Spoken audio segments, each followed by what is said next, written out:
বনে চায় না। হ্যাঁ, আমাদের ঈমান কেমন, অথচ ফিলিস্তিনের মা বোনদের ঈমান।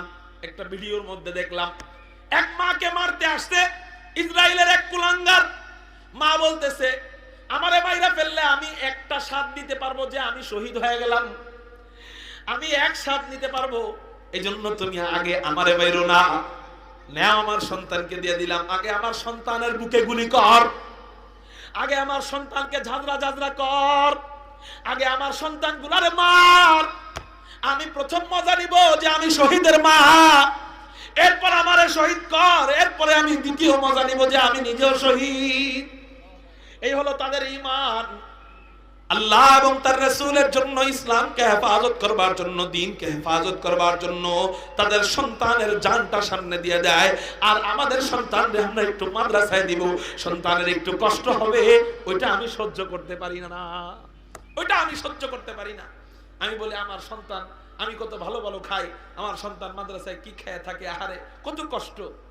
নবীজির চেয়ে বেশি কষ্টে থাকে। আসহাবুস সুফফায় যে সাহাবায়ে কেরাম পড়তেন, তাদের চেয়ে অনেক বেশি কষ্টে আপনার সন্তান মাদ্রাসায় থাকে। কষ্টের পরেই ইলম আসে। শুনেন, নবীজির চেয়ে বেশি জেহেন আপনার সন্তানের হয়ে যায় নাই। আল্লাহ পাক আল্লাহর পরে সবচেয়ে বেশি জেহেন, সবচেয়ে বেশি বুদ্ধি, সবচেয়ে বেশি জ্ঞান দান করেছিলেন নবীজিকে।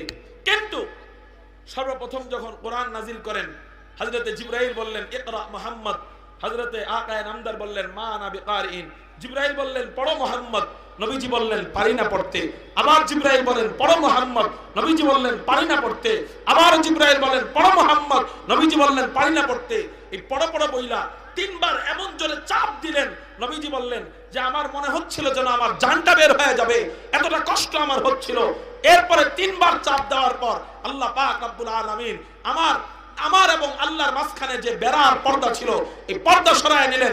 আল্লাহর পক্ষ থেকে ইলমের নলকূপ আমার মাথার মধ্যে ঢেলে দেওয়া হয়েছে।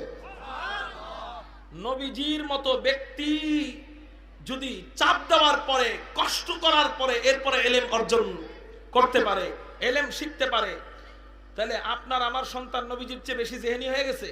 হ্যাঁ, আপনার আমার